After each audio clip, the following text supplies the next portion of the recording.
Assalamualaikum warahmatullahi wabarakatuh. Kami dari kelompok 10 akan menjelaskan tentang menciptakan nilai tambah bagi perusahaan. Sebelumnya, perkenalkan dari anggota dari kelompok kami. Yang pertama yaitu saya sendiri, Anida Arifah Salsabila, dengan NIM 4011. Yang kedua yaitu ada Faradila Anissa Lazaudi Rahma dengan NIM 4047.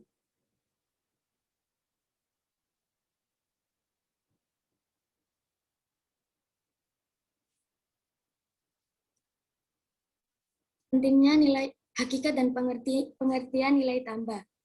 Nilai tambah adalah stimulus perbaikan dalam sebuah bisnis dalam bentuk nilai positif yang bertambah.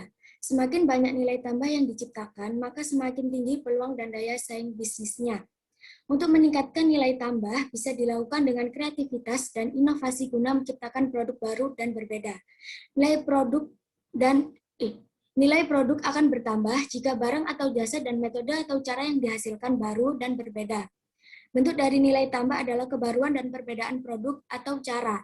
Jadi, nilai tambah tidak hanya dalam bentuk penambahan nilai barang atau jasa saja, tetapi juga bisa berupa perbaikan kualitas bisnis, finansial, jejaring atau networking, pengalaman bisnis, dan segala sesuatu yang lebih baik lagi yang diikuti oleh pertambahan pelanggan. Selanjutnya, saya akan menjelaskan tentang pentingnya nilai tambah. Untuk mencapai keberhasilan bisnis, Anda harus mampu menciptakan nilai tambah usaha secara kontinu atau terus-menerus. Anda terlalu menekankan pada aspek finansial untuk mencari keuntungan tanpa menciptakan nilai tambah dalam usaha akan menyebabkan bisnis tidak maju dan berkembang. Keuntungan pasti muncul jika hasil penjualan meningkat dan biaya merendah. Menciptakan nilai tambah juga bisa Anda lakukan dengan membangun relasi, membangun jejaring, belajar dari pengalaman, mengadakan perbaikan strategi bisnis, dan meningkatkan nilai barang dan jasa lainnya. Selanjutnya yaitu cara menciptakan nilai tambah. Yang pertama yaitu pastikan bahwa produk yang dibuat adalah produk utama dan akan terus berlangsung. Jadi jangan pernah menjual produk secara bergantian, harus konsisten dan fokus kepada produk yang dibuat. Yang kedua yaitu pastikan bahwa produk yang dibuat telah melalui uji kelayakan jual. Nah, sebelum produk dipasarkan, biarkan orang lain mencoba dan mengkritiknya. Nah, kritik tersebut sangat penting untuk menyempurnakan produk Anda sehingga menjadi produk yang paripurna. Yang ketiga yaitu pastikan produk yang dibuat memiliki segmen pasar yang jelas dan terarah. Nah, setelah produk yang dibuat tadi melewati layak uji dan yakin akan perkembangannya, maka tinggal menentukan segmen pasar yang sesuai dengan produk yang Anda jualkan. Apakah diperuntukkan bagi segmen berdasarkan jenis kelamin, usia, profesi, tempat tinggal, atau daya belinya. Yang keempat yaitu buatlah perhitungan untung rugi yang terukur.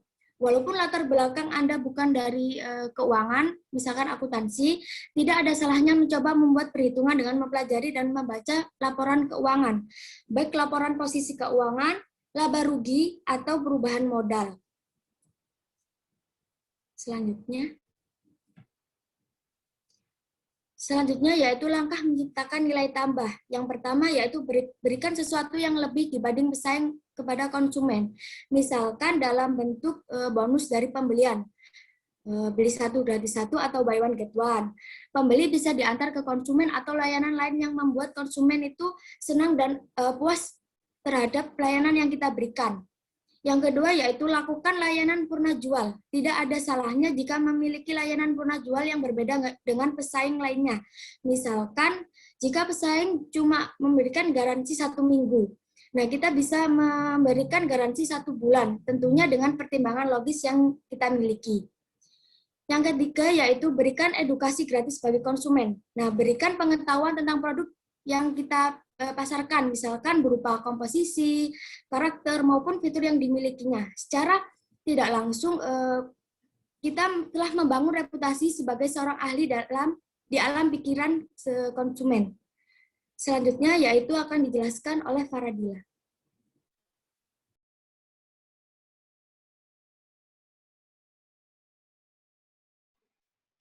Selanjutnya, saya akan menjelaskan tentang cara meningkatkan nilai tambah. Cara sederhana untuk menciptakan nilai tambah adalah menciptakan produk yang baru dan berbeda. Produk disebut baru dikarenakan beda dibandingkan dengan produk lain atau produk sebelumnya. Apa yang baru dan berbeda itu? Produk yang baru dan berbeda adalah karakter dan fitur suatu produk dan jasa atau teknik. Jadi, untuk menciptakan kebaruan atau perbedaan bisa dilakukan dengan mengubah karakter dan fitur atau teknik suatu produk. Mengubah karakter suatu produk bisa dalam bentuk desain, model, bentuk, dan ukuran. Sementara untuk mengubah fitur bisa dilakukan dengan cara menambahkan kegunaan atau manfaat terhadap produk atau tekniknya. Misalnya, menambahkan tambahan manfaat atau kegunaan terhadap produk atau teknik tertentu pada suatu produk, seperti fitur telepon genggam yang semula berfungsi untuk menerima dan mengirim pesan, sekarang bertambah fungsinya untuk membantu pekerjaan manusia, seperti untuk bertransaksi, berkomunikasi, memfoto, dan berkomunikasi dengan orang lainnya. Secara singkat, nilai tambah bisa diciptakan dengan mengubah karakter dan fitur teknik suatu produk untuk menciptakan kebaruan, kegunaan, dan kemudahan dipahami. Caranya seperti mengasih kreatif, kombinasikan, dan modifikasi.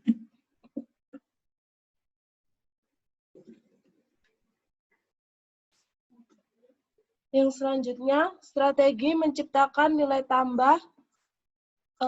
Berikut strategi untuk meningkatkan nilai tambah iPhone sebagai produk unggulan Apple. Yang pertama ada inovasi. Apple memanfaatkan produk yang sudah populer sebelumnya, yaitu iPod dan telepon genggam, serta menyatukan konsep kedua produk tersebut. Didukung dengan riset yang mendalam serta berbagai survei dan penelitian, Apple mampu menciptakan produk yang menggabungkan kedua konsep produknya menjadi satu konsep baru yang tidak terasa canggung ketika dioperasikan. Bahkan iklan pertama iPhone menggunakan kalimat "There's never been an iPod that can do this", telah menanamkan kesan bahwa calon pembeli akan mendapatkan lebih jika membeli iPhone. Yang kedua ada strategi branding. Strategi branding dengan logo dan nama perusahaan yang mudah diingat, Apple menanamkan ide bahwa semua produknya merupakan teknologi canggih yang mudah digunakan dan bersahabat. Kebalikan dari pemahaman umum bahwa semakin canggih suatu alat, semakin rumit pengoperasiannya. Hal ini juga diterapkan dalam fitur iPhone yang menggunakan icon yang mudah diingat dan di menu utamanya. Yang ketiga ada pemanfaatan media pemasaran secara maksimal. Apple membuat situs web resmi khusus untuk iPhone, di mana para penggunanya bisa masuk ke situs tersebut untuk menggali semua tentang iPhone mereka, mulai dari petunjuk umum pemakaian iPhone, tips dan trik, serta update aplikasi dan seri terbaru. Penambahan penutup rated pada daftar aplikasi juga terbukti cenderung mendorong pemilik iPhone untuk membeli aplikasi tersebut daripada jika dicantumkan hanya daftar aplikasi. Yang selanjutnya ada target pemasaran yang potensial. Apple menyadari bahwa kaum profesional muda yang jumlahnya terus berkembang, terutama mereka yang sukses lewat bisnis online, akan menjadi konsumen alat komunikasi canggih yang setia. Oleh karena itu, kampanye pemasaran produk iPhone sejak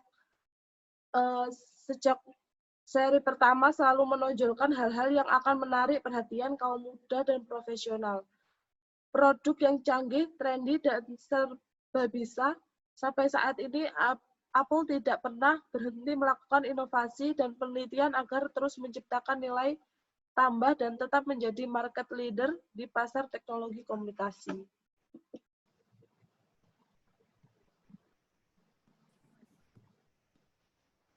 Guys, kita akan membahas tentang value nih ya. Kemarin beberapa video yang lalu saya sudah membuat sebuah video tentang value. gimana sih menciptakan value yang disukai oleh customer. Customer harus peduli terhadap value Anda. In this video, karena banyak sekali yang bertanya kepada saya, value saya apa? Guys, saya tidak bisa menjawab value produk Anda apa terhadap customer Anda. Why? Karena tiap bisnis memiliki value yang berbeda-beda. Nggak bisa sama persis. It's totally different.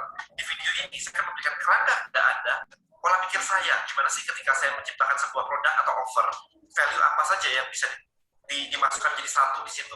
Alright, so intinya kayak begini. Anda memiliki sebuah produk. Let's say Anda memiliki sebuah produk gitu deh, furniture gitu deh misalkan, paling gampang ya meja, kursi dan sebagainya gitu. Barang.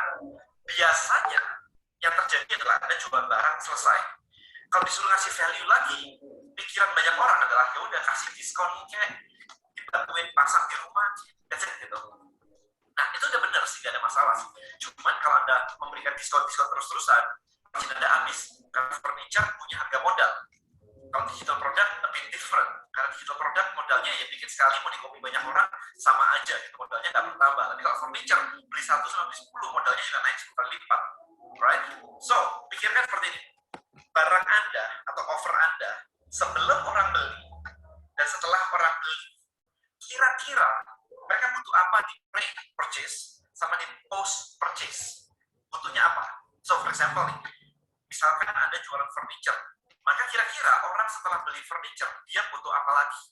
Atau let's say, saya punya AC nih, AC, biasa kan AC. Kira-kira value apa? Pre-purchase atau post-purchase? Kira-kira salah satu. Kalau bisa dua-dua keren banget, tapi kalau misalkan nggak bisa dua-dua, salah satu is fine. Pre-purchase atau post-purchase, which is fine. Well, contohnya misalkan kayak gini, furniture atau misalkan AC kayak begini. Yang Anda pikirkan adalah setelah orang beli AC, maka post-purchase-nya dia butuh apa lagi? Gampang banget kan kalau udah ada kerangka seperti itu. Dia membutuhkan perawatan. Ya harusnya iya ya, tambah freon atau pembersihan AC 3 bulan, 4 bulan sekali harus dibersihkan. Nah, proses-proses kayak gitu Anda Thailand jadi sebuah bundle. Kok harga di tempat Anda lebih mahal dari toko sebelah? Iya, di sana cuma jual barang doang, rusak, terserah mereka. Tapi dia ada di servis, sehingga umurnya jadi panjang. Jadi kalau dihitung-hitung, sebenarnya barang Anda jatuhnya lebih murah, karena dia harus beli lagi AC kalau rusak. Sementara Anda lebih awet. Nah, Anda bisa mengatakan hal-hal seperti itu. Atau yang tadi furniture, misalkan Anda bisa menjual, let's say, cairan untuk membersihkan meja, supaya meja Anda tidak luntur, gitu. Ya, itu bisa aja kayak begitu. Jadi apa sih yang bisa dipikirkan untuk pre-purchase sama post-purchase? Itu dua cara untuk paling gampang untuk menciptakan value. Kemudian berikutnya adalah kayak begini. Kira-kira mereka punya objection apa sih untuk tidak membeli barang Anda? Jadi kalau misalkan saya punya yang namanya pembakar lemak nih, suplemen pembakar lemak. Di Sportindo saya punya ya, suplemen pembakar lemak. Well, tidak semua orang, oke, gampang banget target market orang gemuk pengen kurus. Kasih suplemen, dia turun berat badannya, selesai. Simple banget kelihatannya. Tapi kenyataannya adalah 10 orang gemuk dikasih ini, satu suplemen kayak begini. Mereka mungkin yang beli cuma 4, yang 6 nggak beli. Nah, di kepala mereka punya banyak objection. Yaitu salah satunya adalah misalkan, ya udah nyoba banyak brand, nggak bisa turun juga. Kemudian, udah nggak ada waktu lah buat olahraga.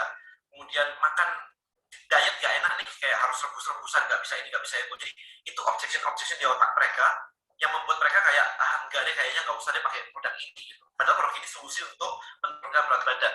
Nah, dengan cara kayak begini, Anda bisa pikirin juga kan di situ tadi. Pre-purchase, post-purchase-nya juga Anda bisa handle. Contoh ini, jadi setelah Anda dapat list dari objection tersebut, maka objection ini, Anda ciptain produknya untuk objection ini. That is amazing, guys. Kalau Anda punya produknya untuk objection ini, maka dia nggak punya objection lagi untuk menolak barang Anda. Contoh tadi, saya nggak punya waktu untuk workout, untuk olahraga, tapi saya pengen kurus nih, jadi saya nggak mau pakai suplemen, saya nggak punya waktu buat olahraga. Nah, Anda ciptakan misalkan semacam kayak buku beneran atau online course beneran yang mengajarkan kepada dia bahwa olahraga untuk nurunin berat badan bisa dilakukan di rumah saja, nggak usah keluar. Bahkan hanya di kamar, workout, HIIT, misalkan high intensity intensive training gitu. Misalkan kayak gitu. Anda bisa pakai kayak semacam course, semacam digital product seperti itu yang menjadi value tambahan. Anda bisa jual juga dengan harga discounted, misalkan Anda nambahin margin, tetapi ini menjadi value pre-purchase karena dia diedukasi dulu. Habis itu baru dia beli barang. Nanti setelah beli barang, apalagi nih, Anda bisa tawarin lagi, Anda bisa upsell, Anda bisa misalkan ada private coaching, consultant gitu, misalkan gitu. So Anda bisa menambahkan, jadi nggak cuma jualan satu aja, tapi pre-purchase ada, post-purchase ada, dengan menghandle objection. Jadi objeksinya apa aja, dibuatin produknya apa aja. Contoh lagi ketika di DM Elite, banyak yang bilang saya gaptek nih, kalau mau hire orang nggak ngerti mesti gimana, atau saya gaptek titik gitu. Saya ngajarin adalah cari orang paling gampang. Kita ngebangun rumah nggak harus ngebangun sendirinya semuanya kan. So cari orang is very easy. But how? Pertanyaan mereka seperti itu. Maka di bundle kelas saya adalah, nih saya tambahin ya, formulir atau lowongan kerja, cara mencari programmer, cara mencari web developer, cara mencari desainer. Ini ada semua. Plus ini ada lagi kontrak kerjasama untuk kontrak mereka misalkan. Tinggal sodorin ini aja, selesai. Website untuk nyarinya di sini saya kasih semua ya. It's a bundle gitu, jadi satu. Itu meningkatkan value dari produk saya, dari kelas yang saya offer. Jadi itu caranya guys. So kita diskusi di komen, kira-kira produk ada apa? Pre-purchase-nya apa? Post-purchase-nya apa? Kemudian objection-nya apa aja yang bisa di-create menjadi sebuah produk. Kalau Anda bisa membuat ini semua, maka Anda mempunyai bundle offer yang value-nya benar-benar luar biasa bagi customer Anda. Thank you so much guys for watching this video. I'll see you guys in the next video. Bye-bye. Sudah ada tayangan sedikit ya. Jadi kalian bisa memahami apa sih yang dimaksud dengan nilai ya atau nilai tambah dari suatu perusahaan. Ya, jadi perusahaan baik itu konvensional apalagi sekarang eranya digital ya. Tidak hanya dia itu kegiatannya memproduksi, menjual atau membeli ya, tapi harus bernilai untuk bisa sustain ya, untuk bisa bertahan. Sudah ada beberapa pertanyaan ya itu yang masuk. Boleh dijawab semua itu?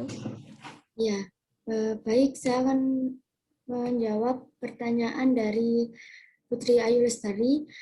Apa saja strategi branding yang dapat digunakan untuk menciptakan nilai tambah perusahaan? Yang pertama yaitu menjaga konsistensi brand. Jadi salah satu ciri bisnis yang dapat bertahan lama adalah konsistensi dalam berbagai hal, termasuk warna, ide, desain, logo, dan gaya bahasa. Yang kedua yaitu dengan cara memiliki website.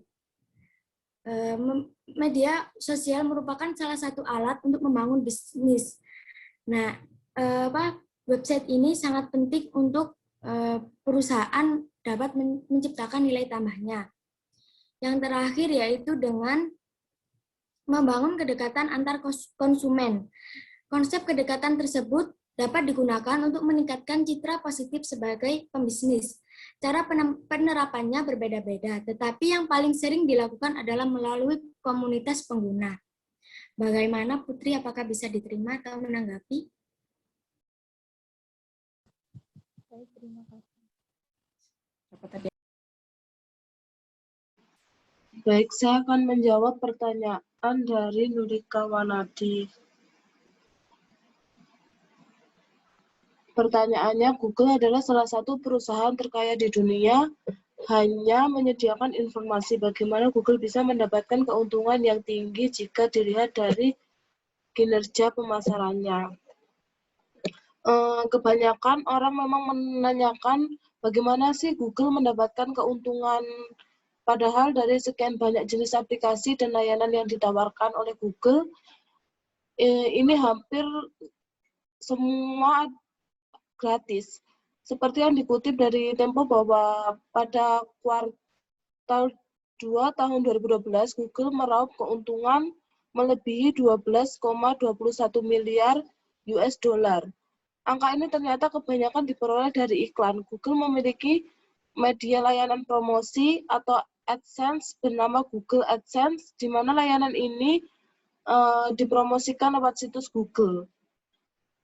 Dengan kata lain, Google melakukan pemasaran media layanan promosinya melalui suatu layanan internet tempat orang menggunakan layanan tersebut sebagai alat bantu pencari informasi. Karena banyak orang yang menggunakan media tersebut, ditambah media internet sudah semakin berkembang, maka banyak perusahaan yang menggunakan layanan media yang dimiliki Google sebagai sarana untuk mempromosikan produk mereka. Gimana Nurika, apa ada sanggahan? Nggak ada, Kak Radila. Terima kasih. Baik, sama-sama. Lanjut ya. Baik, selanjutnya saya akan menjawab pertanyaan dari Syafa, yaitu tadi di pentingnya nilai tambah dijelaskan meningkatkan hasil penjualan dan menekan biaya agar rendah. Itu maksudnya bagaimana ya? Jadi meningkatkan hasil penjualan dan menekan biaya agar rendah itu yang dimaksudkan hasil penjualan akan meningkat jika permintaan terhadap barang dan jasa meningkat dan harga jual relatif murah. Permintaan terhadap barang dan jasa akan meningkat jika konsumen puas dengan nilai tambah yang kita tawarkan. Peningkatan nilai tambah harus dilakukan baik saat mengalami kesulitan finansial maupun ketika bisnis sedang berada di puncaknya. Begitu. Apakah bisa diterima, Syafa? Oh iya, bisa nih. Terima kasih. Selanjutnya saya akan menjawab pertanyaan dari Binti Nurul Masulah. Apakah benar mengenai penerapan strategi pemasaran dengan fokus kepada pelanggan akan meningkatkan kinerja pemasaran yang pada akhirnya akan menjadi nilai tambah perusahaan?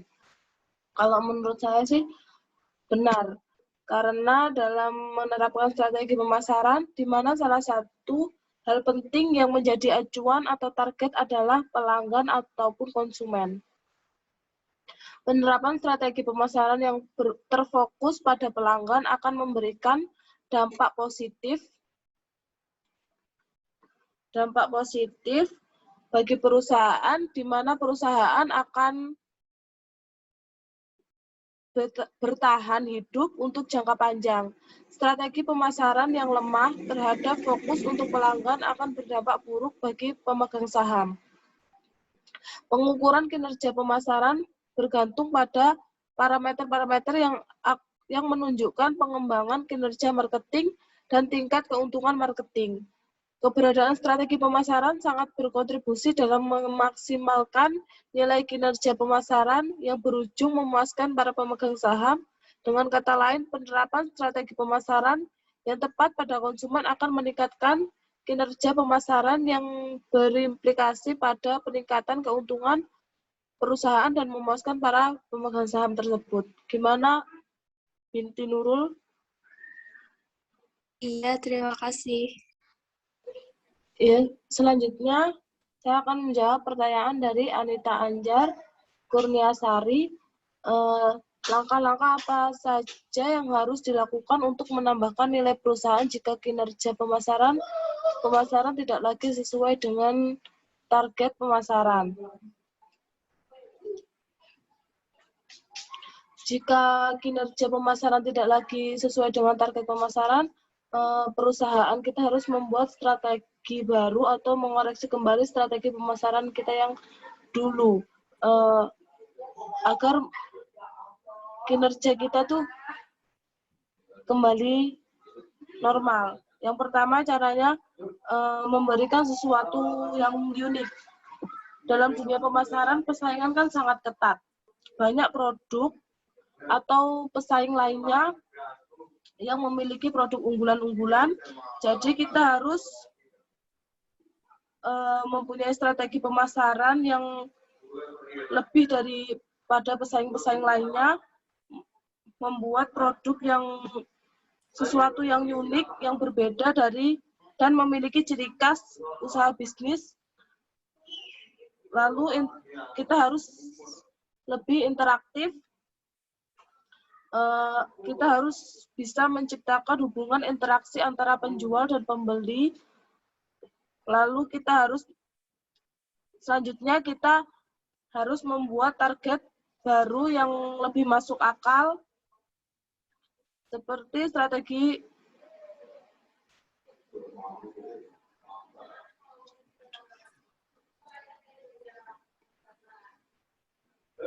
seperti untuk melakukan penentuan target, kita harus melakukan penelitian mengenai informasi demografi dari target yang ingin dijangkau.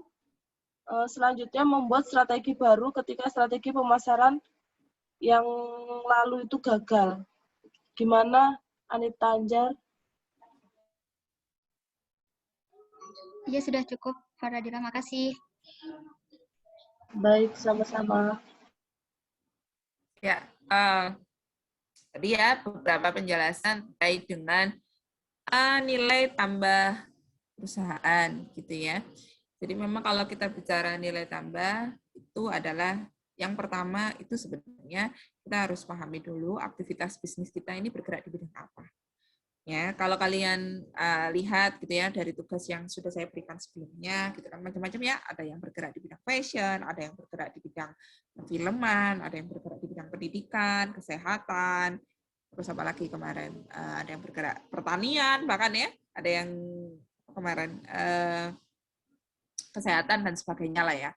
Ya, kalau kalian pelajari gitu ya, itu kan macam-macam ya. Sama-sama menyediakan platform di digital, baik itu melalui aplikasi di smartphone maupun di website gitu ya. Nah, di situ mereka hadir di mana memiliki tujuan tertentu. Ya.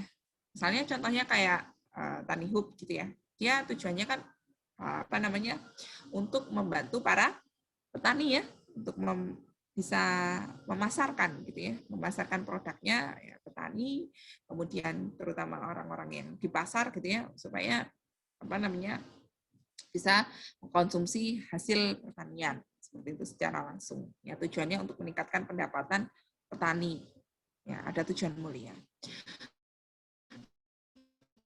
Nah, ternyata produk yang ditawarkan oleh Tanihub ini gitu ya sebagai platform digital di bidang pertanian gitu ya, tidak hanya sebagai distributor saja gitu ya, tapi dia ada nilai tersendiri di situ, paling nggak bisa meningkatkan kesejahteraan petani tanpa harus melalui pihak ketiga. Biasanya tengkulak itu apa ya, mereka belinya dengan harga yang rendah ya, tapi dia jualnya dengan harga yang tinggi ya, itu kan menguntungkan tengkulak ya, sedangkan petaninya dapatnya rendah kayak gitu. Dia nggak mau gitu ya, dia nggak mau hal itu terjadi, makanya dia hadir gitu ya untuk membantu petani, orang-orang ini bisa ngambil ke petani langsung kayak gitu.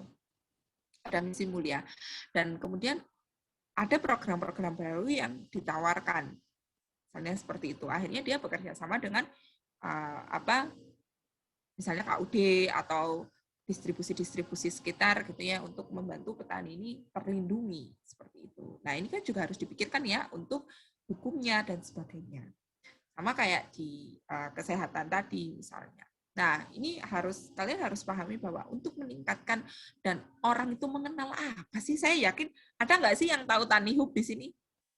Sebelumnya ada sih yang nggak tahu kan? Nah, ketika saya kasih tugas mungkin baru tahu dan baru membaca kayak gitu ya.